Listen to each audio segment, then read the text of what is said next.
Oye, Michelle, estamos conectados con Michelle Delerm, experto en materia de seguridad, que nos da cuenta de la potencia que puede tener un gas ya en estado de evaporación, que efectivamente puede generar lo que vimos, porque nosotros pensamos que casi... Yo cuando vi dije, esto tiene que haber sido 1 o 2 balones de 45. Claro, claro. Pero Michelle dice que no, que con un balón más pequeño incluso puede generar una explosión de esta naturaleza que la gente la compara con... Yo pensé que se había estrellado un avión arriba de las casas. O sea, a ese nivel. De ese nivel, Michelle, ¿no? Sí, para que tengamos una proporción, yo les comentaba en un principio la explosión que hubo hace algunos años en un subterráneo de un edificio en Vitacura. Estamos hablando entonces de una estructura muy gruesa. Eso ocurre porque un cilindro muy pequeño que se ocupaba para los sopletes quedó con alguna fuga, se encendió ese gas y está en la explosión que en la superficie se ve como se levanta el pavimento. Y estamos hablando de que esos cilindros son relativamente pequeños, no es mucho, por lo tanto la onda expansiva es muy importante y ahí es donde obviamente tenemos que tener presente que nosotros convivimos con materiales peligrosos en nuestro hogar y uno de ellos es el gas. Oye, y que por lo tanto debemos saber cómo manipular los dispositivos y manipular este material peligroso con el cual convivimos y que esa convivencia no debe llevarnos a normalizar o a relajarnos, sino que debemos hacer un adecuado uso. Oye, fíjate que me estoy acordando, yo vivía en una casa que tenía balones, no tenía gas de cañería, sino que tenía balones de 45. Sí. Y un día estaba cerca y sentí olor a gas. Estaba afuera, sí, estaba en la intemperie. Pero sentí olor a gas y lo que hice fue agarrar una esponja con detergente y pasársela... Mira, acá tenemos A ver, ahí tenemos un balón de gas. Un balón. Un balón. Ya, ¿no es cierto que uno está apagado? Uno levanta esta cuestión, la pone ahí. Hazlo con cuidado. Después lo baja. La idea es que esto quede firme. Lo que pasa es que esta cuestión está medio a ver tanto. Pero en fin. O sea, uno lo presiona y yo lo levanto de allí Sí. para saber que efectivamente quedó firme. Si yo lo puedo levantar, el balón lo puedo levantar desde Bueno, allí. no lo vamos a conectar porque tampoco vamos a trabajar acá. Entonces, la gracia es que uno cuando levanta esto, quede firme. Tú seas capaz de levantar el balón. Queda como atrapado, ¿Cierto? claro. Y acá lo que yo sentí una vez olor a gas en uno de 45 y con una esponja con detergente se lo pasé encima. A toda los ensambres, las uniones y toda la cuestión. Y efectivamente noté que esta parte salían burbujitas. Es decir, había una fuga. ¿Dónde estaba la fuga? Para ver dónde estaba la fuga. Y eso se lo aprendí a los maestros que son expertos en esta cuestión y que efectivamente le pasan un poquito de detergente para que haga burbuja. Claro. Y ahí yo puedo detectar si tiene una fuga o no. Y es un ejercicio que a lo mejor puede ser súper casero, Pero funciona. Claro, pero tú vas cambiando los balones cada cuánto, cada un mes, no sé, pero vamos a preguntarle a Michelle, ¿cada cuánto tiempo hay que... Perdón, ¿cuál es la fecha de vencimiento de un balón de gas? ¿Vencen efectivamente, no? No sé si no sé si en la manguera que tienen ahí será posible ver la fecha de caducidad. Porque la verdad... Ahí dice porque eso es otra cosa. Acá está la fecha, mira. Las mangueras también vencen, dice, digamos, mira. en octubre... Flexible con detector metálico. En octubre... Reemplazar en octubre de 2017. No, esto no se está usando, O sea, esto es de utilidad del canal. de hecho, está bien, pero mira, sale la fecha, dice que se hizo en octubre del 2012 y vence en octubre del 2017. Reemplazar, dice clarito, 5 años. O sea, no la podemos usar. Exactamente. Pero esto también, Y ahí hay Michelle... un tema... Sí. Dime. Cuéntanos. Dale. No, que hay un tema súper importante. En muchos lugares se cree que hay que poner una manguera. Y en algunos lugares uno puede ver que pone una manguera de jardín y le pone una abrazadera. Claro. Sí, No. Y segundo, que se compra en cualquier lado. Básicamente hay que comprar esa manguera y que tiene, tal como podría ser un remedio, una fecha de vencimiento. Lo mismo pasa con el regulador, que era lo que mostraba José Luis, ¿cierto? Que si lo podemos ver, también eso tiene vencimiento. Y yo te pediría, José Luis, si podemos ver el O-ring, que cuando tú lo ves arriba en el cilindro, si tú lo giras, vamos a ver una gomita que básicamente es lo que permite sellar con el regulador en la parte de arriba de la válvula. Hay una gomita negra habitualmente. Esa gomita. Esa gomita. Claro, esa gomita tiene que estar intacta. Por eso la forma es comprar en lugares oficiales habilitados y que eso que estamos mostrando en pantalla tenga una cápsula que está sellada y que uno con un prepicado la saca. Eso quiere decir que ese cilindro ha sido revisado. Si no está esa cápsula, la verdad es que no deberíamos comprar ese cilindro. Y lo otro es que los cilindros obviamente estén en el mejor estado posible, en términos de que no tengan abollones, etcétera. Son parte de lo que nosotros tenemos que revisar. O sea, a veces te lo dan con un golpe. Pero... Ahora, los flexibles, que muchos le llaman esto, hay algunos que son como... Sí. Como que ya no se usan. Es bueno que de repente en el ejercicio casero... uno le ponga la esponjita así para saber si está bien conectado. Muchas veces hay algunas uniones con abrazaderas que también son importantes. Uno para sancionarse le hace ahí una pasadita de detergente. Sí, efectivamente. Y de hecho, tú te has fijado que hay muchas veces que se usa el teflón.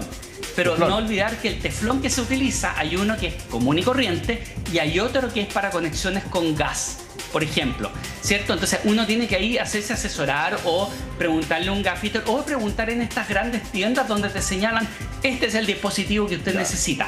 Y ahí lo que tú señalas es muy importante porque uno a veces lo va a hacer en la casa, lo va a conectar y lo que tú dices, agarrar detergente de loza. Sí, la loza. En el fondo, tomar la manguera, la esponja, sacar un poquito y ponerla encima, tirar algunas gotas. Y como tú dices, lo que va a ocurrir es que si hay alguna fuga, va a haber básicamente generación de espuma en la misma unión. Claro. Esa es una medida que uno puede tomar. Ahora, si hay olor a gas, siempre lo primero es ventilar. Y si va a llamar uno a los bomberos, porque hay mucho olor a gas, por ejemplo, es hacerlo fuera del domicilio. Y no encender luces, no generar nada que pueda haber una chispa. Por lo tanto, olor a gas es una señal de alerta. Ventilo en la medida que voy saliendo, y llamo a los servicios de emergencia fuera del domicilio. Perfecto. Ahora, también me imagino que la recomendación siempre es que si uno va a hacer alguna conexión de gas para una cocina, para qué sé yo, no sé, lo que sea, el artefacto que uno necesita en la casa, ideal que esté chequeado por una persona que sabe de estas cosas, pues, un gasfiter puede ser. Absolutamente, pero además no nos olvidemos, página de la SEC, de la Superintendencia de Electricidad y Combustible, ahí hay un listado de personas que están certificadas. ¿Y por qué lo señalo? Muchos vivimos, ¿cierto?, en departamentos. Por lo tanto, cuando nosotros no hacemos una instalación certificada en un departamento, puede significar que ese departamento, ese edificio, pierde el sello verde. Y por eso, y por lo tanto... No, Michelle, disculpa, es que acá, de hecho, el gas que tenemos acá tiene la certificación SEC adentro. Y eso es súper importante. A ver si se alcanza a ver. Ahí está. Ahí está. Ahí está. El código QR. Tiene el código QR. Lo tiene que tener, ¿no es cierto? Exactamente. Y nosotros vamos a acercar nuestro celular, vamos a abrir la pantalla y ese QR nos va a lanzar a una página web donde podemos verificar. Entonces ahí es muy importante. Y no nos olvidemos este tema comunitario. ¿Podemos tener cilindros de gas en los edificios? Sí. El tema es que tienen que estar conectados a dispositivos móviles no fijos. Fijo es, por ejemplo, una estufa a gas adosada a una pared o una cocina. Eso no se puede hacer. Pero además, toda la conexión a gas que puede hacer, por ejemplo, a la cocina, todo eso tiene que ser hecho y tiene que estar certificado porque, insisto, eso puede arriesgar no solamente la vida de nosotros, vimos el nivel de explosión que hay, pero además algo tan simple como el sello verde, que es tan importante para los edificios, que se renueva casi cada un par de años. Cuando se fiscalice eso, puede hacer que ese edificio pierda el sello verde. Entonces, en resumen, hay que tener ojo cuando tenemos un balón de gas en casa con la manguerita, que uno nunca le ve la fecha de vencimiento a la manguerita. Esta manguerita que se conecta al cilindro. Ojo allí para cambiarla. Lo otro es el círculo de goma, el anillo que está en el O-ring. O sea que en el fondo lo que dice Michelle, en el balón que se va de vuelta hacia una empresa de gas que lo rellena y que lo va a distribuir nuevamente, pasa por un chequeo de esta válvula y además viene sellada. Claro. Viene sellada. Entonces, si yo voy a comprar un balón de gas, no lo compre jamás así. Siempre con el plastiquito. Sellado. Un solo dato, que lo que pasa es que hoy día esas mangueras, Michelle, si tú nos puedes confirmar, esas mangueras ya no se usan, las mangueras de plástico. Ahora los flexibles son de otro material, ¿no es cierto? Ya no son tan flexibles. Ya no son tan flexibles. ¿Cierto? Sí, de hecho antiguamente era antes, no nos olvidemos, hemos avanzado mucho como país en términos de las normas. Antiguamente era muy común estas conexiones verlas con una manguera de jardín. Sí, no me cabe duda que probablemente en algún lugar todavía por uso y costumbre se mantenga. Pero importante, esto debe ser comprado en lugares en los cuales no solamente está esa fecha, hoy día la SEC hace una gran labor donde pone estos códigos QR con un autoadhesivo desde los alargadores, cualquier cosa que ha sido normada en los reguladores va puesto esto. Y por lo tanto, ese es un sello donde la autoridad del Estado nos dice esto ha sido certificado. Y eso ya es un elemento muy relevante para nosotros que a veces no tenemos cómo saber si el dispositivo cumple o no cumple la norma. El Estado nos dice de esa manera que sí. Ya, súper importante en ese sentido. Sobre todo lo que tú nos decías, hace un balón de 5 kilos capaz de generar tamaña de destrucción. Ahora, no sabemos si es de 5 lo que pasó ahí, pero podría eventualmente. Entonces ya nos daba el ejemplo que pasó el otro día en Vitacura. ¿Por qué cuando se va...? Así es. Hay otra pregunta, porque efectivamente hay algo que es muy cierto. Cuando se empieza a acabar el gas de un cilindro, como que hay olor a gas. O idea mía... Eso es verdad. ¿Has fijado, no? Pero ojo, un detalle importante lo que dice Michelle, que cuando hay olor a gas, signo de alerta, recuerden que el olor no es el propio olor del gas, sino que se le agrega este olor para que tengamos la alerta, un signo de alarma y lo detectemos. Inoloro. ¿Por qué cuando se está acabando sale olor a gas, Michelle? ¿O es un mito? Porque muchas veces lo que termina ocurriendo es que en el fondo, no nos olvidemos que dentro de ese cilindro el gas está licuado. Claro. O sea, es líquido el gas. Cuando sale y toma contacto con el aire, eso se vaporiza. Y en el fondo viene, ¿cierto?, este gas que no vamos a ver, que lo vamos a sentir por el olor. Entonces lo que ocurre es que este odorizante muchas veces aumenta su concentración por decantación en la parte baja. Y ahí un detalle, cuando se nos empieza a acabar el cilindro de gas, no voltearlo. El cilindro de gas, muchas veces para darle un mayor uso, entre comillas, tendemos a voltearlo y tratar de moverlo para que dure un poquito más. No, o sea, el cilindro de gas tiene que estar siempre en la posición en la cual ustedes lo están mostrando, de manera tal de no caer en esto de voltearlo, tirarlo al piso, a ver si dura un poquito más.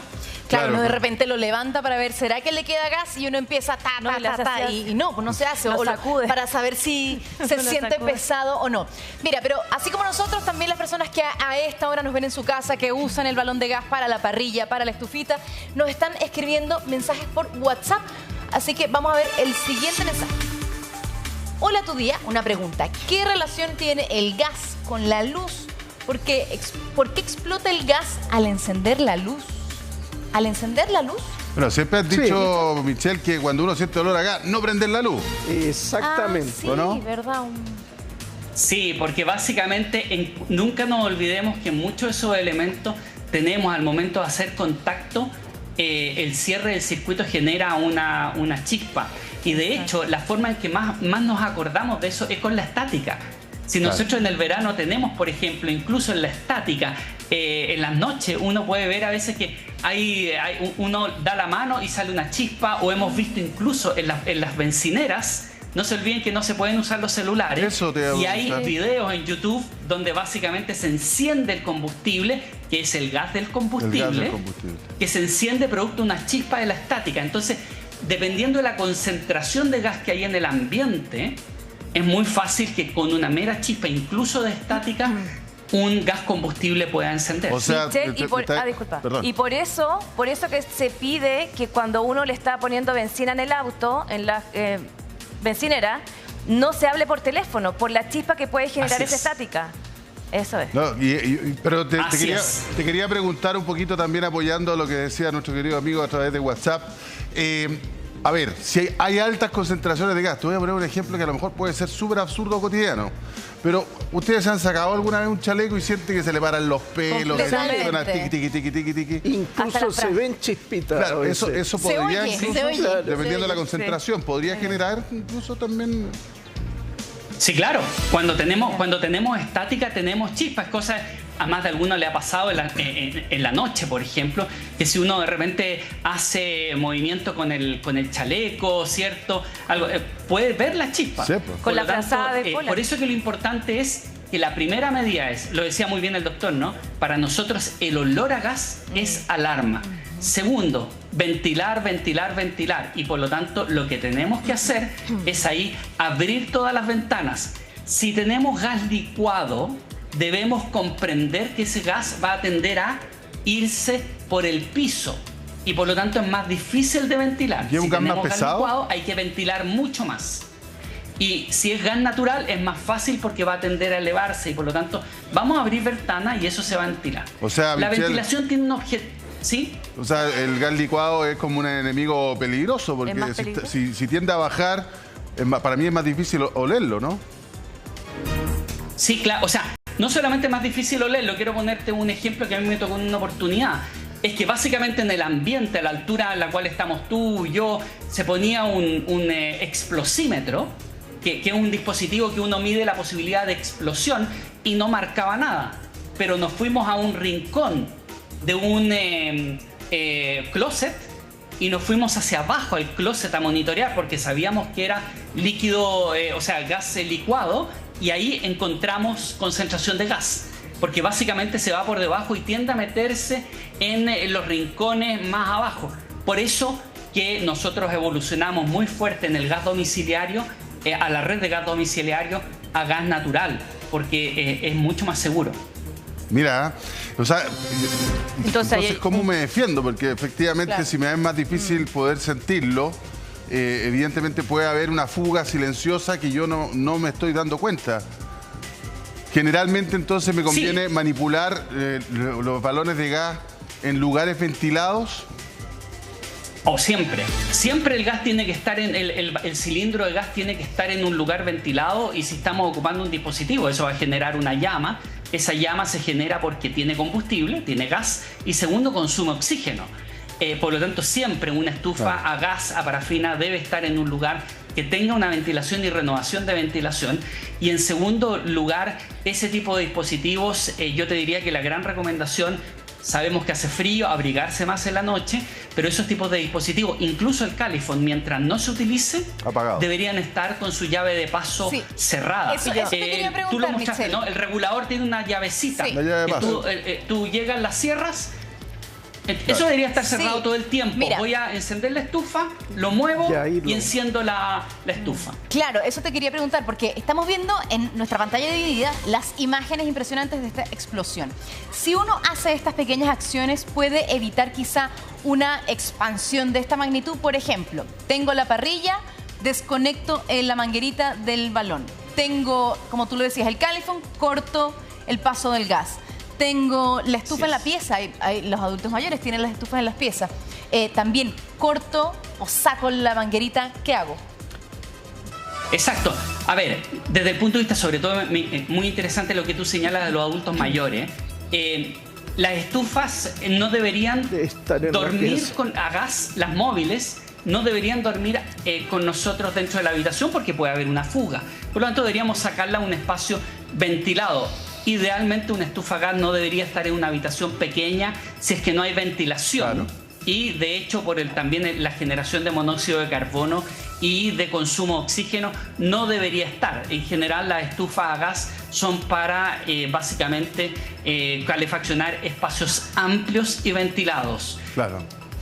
Y además, por supuesto, nunca quedarse dormido con algún artefacto a gas prendido, ya sea estufa, ya sea el piloto del Califone, lo que sea, las cocinas, asegurarse bien. Yo soy maniático de la llave de paso. No, yo jamás dejo abierta la llave de paso. Si no voy a usar la cocina, está cerrada hasta la llave de paso. Sí.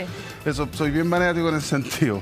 Bueno, Michelle, te queremos dar las gracias. Hemos aprendido muchísimo sobre seguridad en términos de la manipulación de gas. Estamos impactados con lo que pasó en Lo Barnechea. Gracias a Dios no hay víctimas fatales, no ha costado vida, pero el susto ha sido grande y ha sido grande también, lamentablemente, el daño a la propiedad de las personas. Algunos de ellos, por supuesto, 9 en total heridos, entre ellos un menor, que ojalá se recuperen lo antes posible. Gracias, Michelle, gracias, doctor. Sí. Ya nos vamos a reencontrar. Imágenes impactantes. Sí, mucha fuerza para las personas que tienen que levantar sus